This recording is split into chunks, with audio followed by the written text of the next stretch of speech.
tolong sampai sini aja ya. Aman, udah kayak gini. Ini dulu Mas Ardit. 1 2 3, 1 2 3, 1 2 3. Oke, sudah.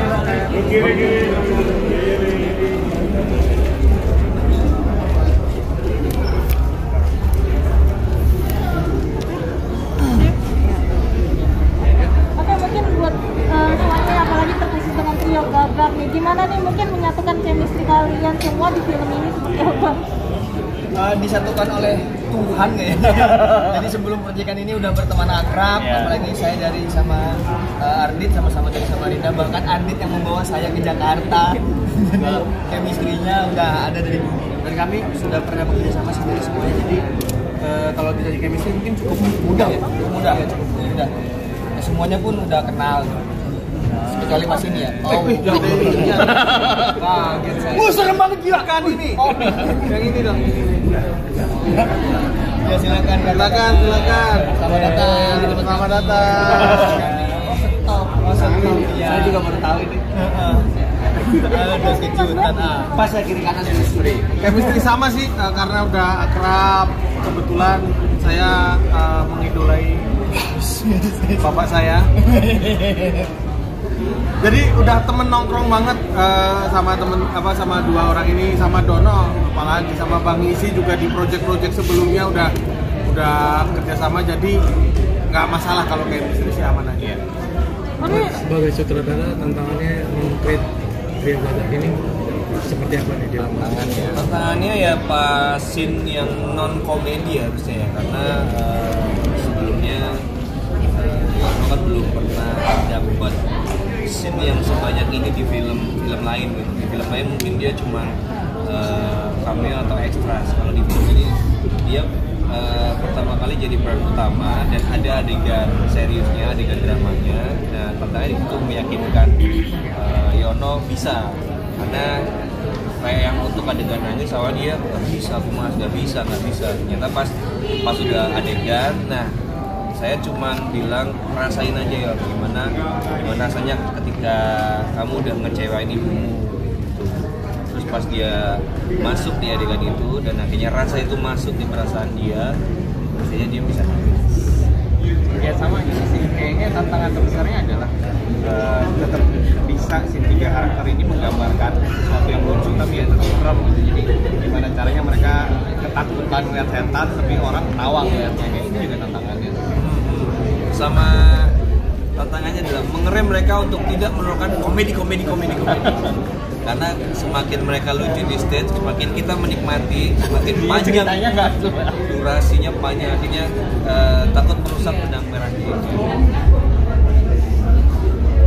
Tapi buat trio gagak sendiri pas tahu ada adegan bugilnya, kalian excited atau kayak aduh kenapa harus melihat ya? Saya excited dari saya. Dia excited. Saya ngerasa kayak semua orang harus melihat tubuhku sih. Karena pas dikasih juga orang nggak mau. Iya, Yono paling parah sih aku sama Ardit ya, walaupun Kita sering diskusi ya, Ben ini gimana Ben? Tapi tidak melibatkan Yono. ayo. Kayak nggak ada ketakutan, kayak nggak ada apa pas gimana kita ngesetnya ini harus gimanain, kita masih nego-nego, dia nggak nego sama sekali. Ya udah enak kok. Waktu tes make up aja sebelum syuting itu si Adit masih ya udahlah nggak apa-apa. Yang Yono Ben itu yang paling pokoknya Ya ini yang paling malu-malu. Mungkin karena emang tubuhnya terlalu indah untuk dikonsumsi banyak orang, jadi ya dia menjaga itu. Karena di dalam kulitnya ada intan.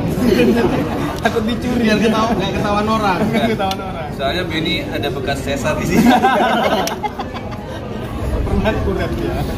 Tapi intinya mereka juga nggak keberatan karena emang udah lucu dan mereka juga yang ngasih kayak ide-ide komedi itu Mbak. Jadi ada Mas ini kalau pas adegan gini kita kayak gini lucu nih gitu.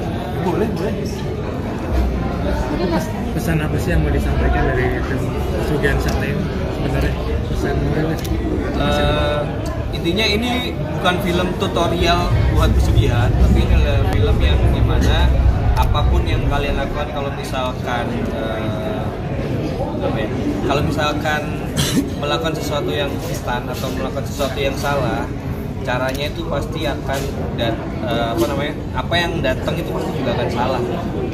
Jadi kalau misalkan mau melakukan sesuatu, ingin memperjuangkan sebuah hal yang harusnya ini positif, caranya jangan negatif. Sama ini sih, kita pengen orang yang nonton juga bisa bersyukur gitu dengan filmnya masing-masing. Jadi mungkin nggak perlu validasi tapi bisa menerima bahwa sesuatu itu yang ada arah gitu. Sama di kondisi yang menurut saya lagi sulit ini, kita memang mungkin kekurangan harta atau mungkin uang ya, tapi yang kita lakukan mungkin hanya bisa mendekatkan diri kita pada orang-orang tercinta aja gitu. Itu yang mungkin kita lupakan ketika kita punya banyak uang gitu.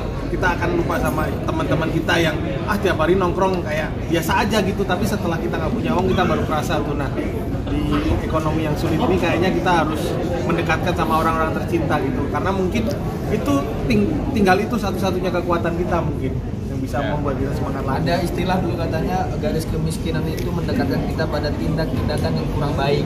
Nah, contohnya adalah seperti ini sebenarnya. Di tempat kita banyak yang miskin dan kita harus menjaga diri supaya tidak melakukan hal yang nggak baik. Nonton ini kan baik, ya kan? Jadi kalau yang pengen hiburan, capek mau pulang hidup, nonton aja biar happy. Oke. Nonton film ini di hari pertama. Kenapa orang Indonesia harus nonton film ini di hari pertama? Tolong ya supaya film ini nggak turun, tolong. Terlalu jujur itu ya. Kalau aku menurutku ini salah satu film yang aku mainkan yang komedinya paling ngawur nih, yang kita bikin paling ngawur. Tapi ternyata nggak ngelepas dramanya juga dibikin serius gitu. Kita udah punya komedi nih, dramanya nggak usah dipikirin. Enggak juga, ternyata drama tentang percintaannya juga bagus, drama tentang pertemanannya, keluarga itu benar-benar dipikirin. Jadi kayak paket komplit, walaupun komedinya ngawur banget. Ringan lah ya. Sebenarnya tuh ada ketakutan apakah komedi yang semelar ini tuh bisa diterima sama masyarakat, tapi setelah screening kayaknya responnya positif semua, alhamdulillah.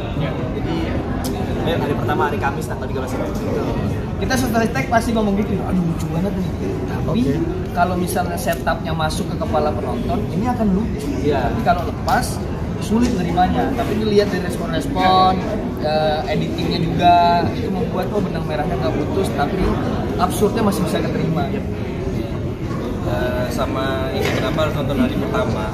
Karena yang ditakutkan adalah kita nggak bisa menahan orang untuk jahil ya. Karena ada orang yang diam-diam ngerekam terus diupload di TikTok kayak gitu, itu kan juga merugikan dan jatuhnya membahayakan. Kenapa harus nonton hari pertama? Karena di hari-hari lain semoga tidak ada spoiler.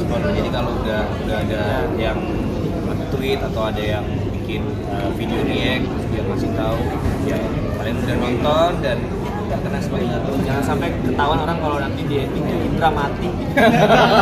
Jangan dikasih tahu. Orang jangan sampai tahu itu.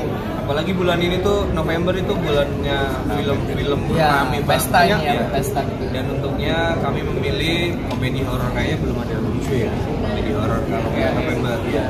Musuh kita No You See Me sama Zootopia 2. Itu bukan komedi horor juga. Oke.